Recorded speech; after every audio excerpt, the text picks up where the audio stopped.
103.2 Dublin City FM. This is Mental Wealth with Brian Greene. Good afternoon.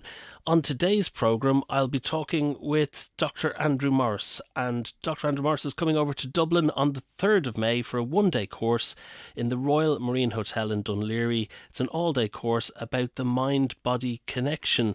Good afternoon, Andrew Morrice. Good afternoon, Brian. Hi. Hi.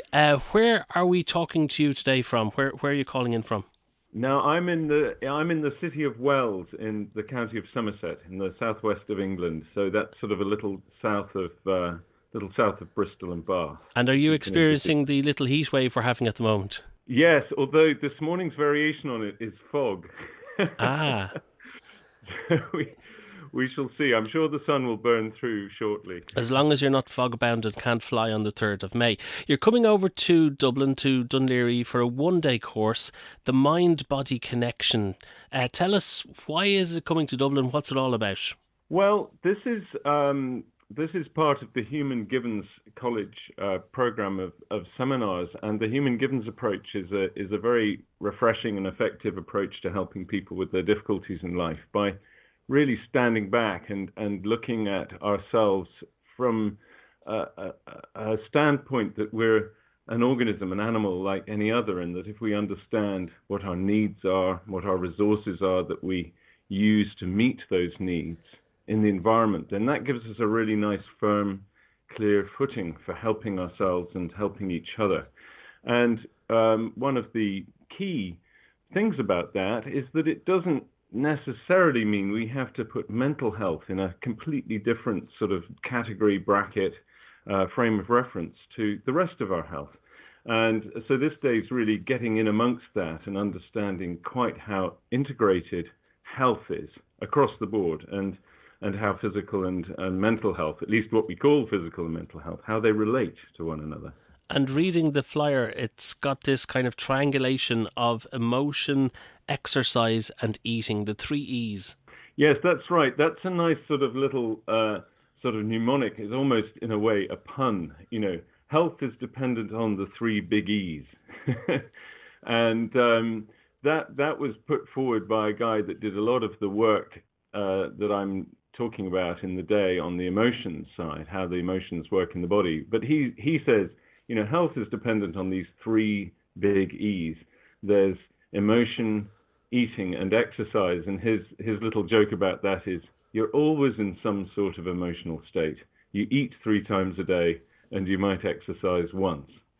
But actually, it's a good joke as well. Like all good jokes, there's a lot of truth to it. And in fact, those 3 domains, what we eat, how we move about and use our bodies, and the emotional states that we're in, are massive determinants of our health across the board, mental and physical health.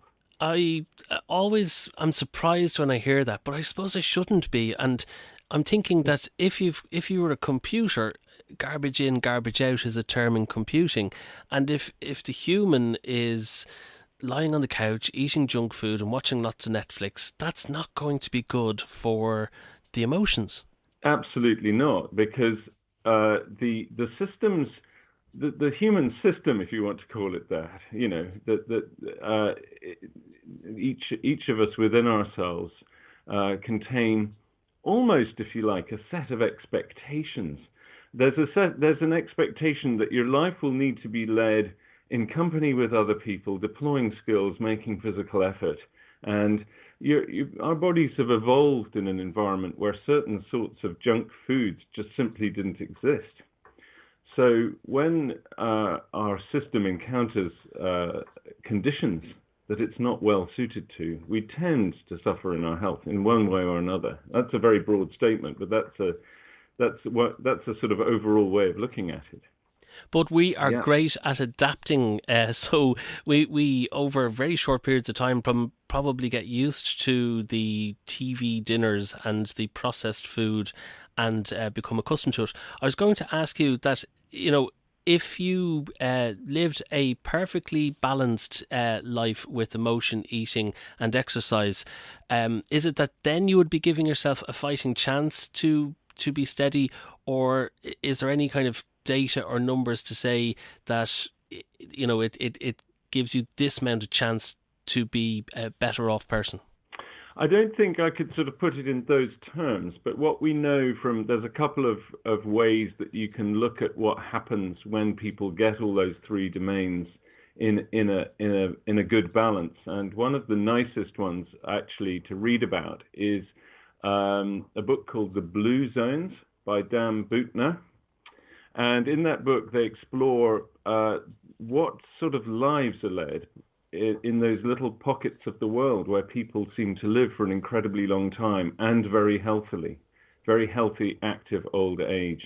And we see that, in fact, what those people are doing maps very strongly onto this. They're physically active. Their emotional lives work out well for them on the whole. Their emotional needs are being met. And they eat. They eat a certain way as well. So we can see it working for people out in the world. There's also a clinical program devised by Dean Ornish. And again, when people get these three domains, they seem to be able, what really happens, life's never going to be perfect. I think we don't want to fly away with the idea that if we can just tick off the right number of boxes, that nothing bad will ever happen. This isn't the case. But what we're doing is we're giving ourselves the optimum possible resilience and resourcefulness to cope with what life will inevitably fling at us from time to time. So it's a way really of thinking about getting everything tuned up. How important is your daily diet? Well, now, the daily diet really assumes its greatest importance in the day after day after day after day aspect of it. It doesn't really matter too much what any of us eat on one particular day. A lot of we can get very sort of upset when we read dietary sort of advice and think, oh, this means I can never have that. Actually, health is determined by what we eat most of the time, on most days. And actually, the science is really clear. The more that we eat foods that derive from plants that have had relatively little done to them, and the more variety of those foods we eat, the better our bodies seem to be at regulating themselves, at keeping us in a healthy state. Interestingly, it's not just fruits and vegetables, it's all these plant foods that are whole grains, the beans, peas and lentil family, and the nuts and seeds. And actually, one way of describing a diet that's full of these foods, that consists very largely of these foods, is the Mediterranean diet, which is actually, strictly speaking, the diet of the mountains of Crete. That's what that research idea, the Mediterranean diet, is based on. Now, there's an incredible thing. If you study people that are meant to be following a Mediterranean diet, and you look at the people that complied with that diet the worst versus the top quarter of the people who complied with it best, the rates of depression are half that in the group that complied best with the diet. And this finding matches in with lots of other similar findings to suggest that actually eating a diet that is full of what I call fresh and or whole plant food is profoundly protective against depression. There are lots of reasons for that, but it is a reliable thing. We know that people feel better when they eat that way. So eating natural fruit and vegetable and things like that are good for us. How is it so then that the processed food industry has flourished so much? Like, obviously there's a capital interest in that, but if it's bad for us, surely there must be some downside for their success. Oh, well, I mean, the main way that they succeed is by hitting a number of buttons, which we're really programmed by nature to seek out foods. They were rare in nature and very valuable to us. So the three things, if you cast your mind across, brands may differ, of course, in Ireland. So this may not translate immediately, but things like chocolate hobnobs or ice cream. If you think about any food that you tend to eat compulsively and actually stand back and look at it, what you find is that it is sweet, it is salty, and it is fatty. Now, because salt is often hard to come by in nature, because sweet foods are so valuable for their calories. You know, most animals in nature, and our ancient ancestors included, are, you know, getting enough food is a big deal. So if you can find something sweet, and if you can find something fatty, you're onto a winner. Our brains really, really respond very positively to this. It's also the case that the original food that we all first consume, which is milk, mother's milk, actually, if you were to concentrate that, you'd have this same triad. There's fat, there's sugar, and there's saltiness. And so we are very driven to seek out these three elements in food. And really, so long as the manufacturer puts some salt, some sugar, and some fat in it, you can pretty much rely on people eating it. I think that's one way of looking at it. So no accident that it's called a Happy Meal. We'll move on. What is the role? What is the role of oxytocin? Well, oxytocin, interestingly, is linked to just that. So oxytocin, if you go to medical school or nursing college or whatever, you'll be taught mainly about oxytocin as a hormone that's produced to start off the process of labor. And in fact, it was in Dublin that the artificial use of an oxytocin was used to induce labor, I think at the Rotunda. So as doctors and nurses, we learn about the use of oxytocin to get labor started and also to initiate the production of breast milk. But actually, it turns out that oxytocin is a really interesting hormone and system in our bodies, and it's all to do with thriving. It's all to do with the body healing itself, growing, nourishing and repairing itself. And in humans, it's really strongly linked to emotional bonding. So that thing when the room disappears and you form that deep, lasting bond with somebody and you never forget their face or their voice, that is all mediated in the brain by oxytocin. So social bonding, trust, all of the lovely, warm, fuzzy feelings like cuddling and stroking and all of that stuff, that is all wrapped up with the oxytocin system. And interestingly, when we eat, particularly salty, fatty, and sweet foods, we are triggering not just a relaxation response through the gut, but also oxytocin. So sitting down to eat with people and drink with people is a fantastically powerful way of bonding because we're all sat around the table in the pub or at the restaurant or at home, and we're all experiencing an increase in oxytocin, and this bonds us together and it makes us feel really, really good. So for a lot of people, you know, these rich foods are bound up with special events and special people. And of course, like all good things, we can overdo it. If we just do that all the time, if we're eating nothing but those foods, it's a problem. And I'm wondering here, it might be outside your expert area, but is that oxytocin delivered when we socially bond in a virtual sense with our overuse of social media? Well, I'd love to know the technical answer to that. What we know is that the things that enable us to release the oxytocin are actually eye contact and touching specifically. Which aren't virtual. Now, in the virtual world, of course, you know, as anyone who's used Skype for a video call will find, the eye lines are all out. You're actually looking past each other all the time. But I'm not actually aware of any actual research on that. But I suspect that the system's designed to be triggered by actual face-to-face contact, and I think that online it's quite easy for that to get disassembled, that original stimulus, if you see what I mean. I think it's that point where further research is needed. Can I ask you about lifestyle changes and its ability to augment the effectiveness of any psychotherapy or counselling that you might be attending or going through? Yes. Now, there are two big arms to this. The first thing is exercise, which is, you know, if we keep mental health in a bracket with on its own, separate from physical health, we might easily miss this. Exercise is an incredibly powerful tool to use to help with anxiety, for instance. The brain it actually produces calming chemicals when we exercise.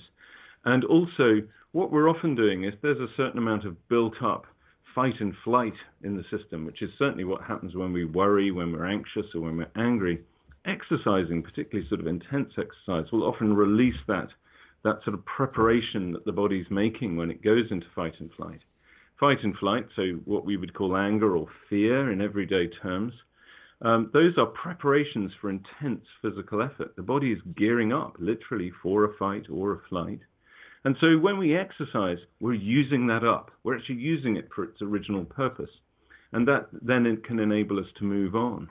So there's these calming effects and these discharging effects, which are almost astonishingly valuable. And what I've found in my clinical practice is that, particularly for young people, I often would see people that have been through school and university, exercising regularly, maybe taking part in team sports. They get into a job where, suddenly they're commuting further, they're sat at a desk, and they become more and more anxious. And actually, when you look at what's now missing from their life, it's often just the exercise. They need that regular calming and discharge from the exercise. I've never thought of it in that way before, that there's adrenaline and it comes from a gland, but if you're not using it up, it's building up like a bit of a pool of adrenaline, and then it can seep out in a negative way. I think, yes, the systems, I'd use this word expectation. This is a very human Givens word to use, but the system is expecting to some extent, either at a low level or, if we're in full panic, we're really, really geared up. But at some sort of level, we're expecting fight or flight. And of course, I'm glad that you mentioned the adrenaline there, because some people that have been very anxious for a long time will avoid exercising for this simple reason, which it's really helpful if they can understand this, which is that when they start to exercise, of course, the body actually secretes some more adrenaline often. The body gears up for the exercise itself. And so people that have been very anxious for a long time may actually experience this as a worsening of their state. And what's important to realize is that, in fact, once you go through that, you'll feel so much calmer afterwards and so much better. And it'll be so much easier for you to sleep well. It'll be so much easier for you to balance yourself through the rest of the day. After the exercise, you need the rest and you need to restore. Tell us a bit about that. Absolutely. So we talk a lot about fight or flight. Our brains are adapted to pay attention to surviving in the immediate sense before we turn our attention to other things. But it actually, in the long run, for our health, these other systems, oxytocin is one, but this rest and restore response is absolutely vital. We tend to think sometimes of relaxation as just not being tense anymore. But in fact, in the body, there is a special system that actually activates, that puts us back into the state where we go back into what you might call a resting and maintenance state. It feels very relaxing to be in that state when you go fully into it. And it's like the default mode. It's like the mode that our body wants to run along in just to keep itself ticking over. And that's all connected with a system in the body which some people may have heard of called the parasympathetic. So at what point is the body telling you that you need to take a break, you need more sleep, and you need to have that rest and restore? Now, that's a very interesting question. How's it telling you that? It's usually because you're feeling, you're not feeling good. But because the fight and flight response is about survival, we can often miss those subtle cues that we need to rest. It's well known in sort of stress management circles that people tend not to notice too well when this is beginning to happen, when they're beginning to top out in terms of the amount of stress that they can handle. And this is why it's really, really important to have a life that works for you, a life that features regular opportunities to relax, to spend time with friends, just to spend downtime, just to spend time as we used to, or do more before we had the internet, just staring out of the window. Or more formally, you might meditate or do some other practice like yoga or Tai Chi. We need these things built into our lives because we're apt sometimes to forget about them. So they're very, very important. So thinking of daydreaming and looking out the window, you'd be a fan of that? Yes, we know that daydreaming is very, very productive. It's productive in every way. That leads us to the care and connect. So that's the bit where it can be care for yourself and it can be solo care, but then the connect is that you say we need to have human connection with other people, which is all part of this mix. It's all part of the mix because this relaxation system and the care and connect system are very closely tied in. A lot of the things that activate the one will activate the other. But I think the key thing to mention to mention here about this relaxation response is that there is a very basic, very powerful way that we can stimulate our relaxation response, and that is through breathing. And in fact, breathing in a particular way. And if you look at a lot of very relaxing activities, we'll often find that people are spontaneously breathing in this particular way. It's a slow breath. It's about 6 breaths a minute. And you're tending to breathe just using the diaphragm. So the belly is expanding as you breathe in and just gently sinking back as you breathe out. The muscles around the shoulder and the chest are completely relaxed. These aren't big breaths, they're not deep breaths in that sense, but you are breathing. It feels like you're breathing in and out of the belly. And that slow breath cycle, breathing in for about 4 seconds and out for about 6, that over time will stimulate a profound relaxation response. And one of the strange facts about this is you can find it embedded in all sorts of things that people do to relax. And my favorite one of these is smoking. If you look at the way most people smoke a cigarette, they're exactly breathing in like that. They tend to breathe in for about 3 or 4 seconds. They will often hold their breath, which also helps stimulate the relaxation response briefly. And then let it out. And then they'll blow out long and slow. and as an ex-smoker, that exhale can be more enjoyable than the inhale and the hold. Absolutely. Absolutely, and in a sense, the sort of the tragedy but opportunity of understanding smoking from this perspective is that you didn't really necessarily need the nicotine or the smoke. That had you spent that cigarette's worth of time just breathing in for about 4 seconds and then blowing out through your pursed lips nice and slowly, you'd have been super chilled at the end of that time. Let's be clear, we're not promoting e-cigarettes or tobacco. No, I'm doing the opposite. What I'm pointing out to people is that, they didn't need the cigarette for that. They don't need a device.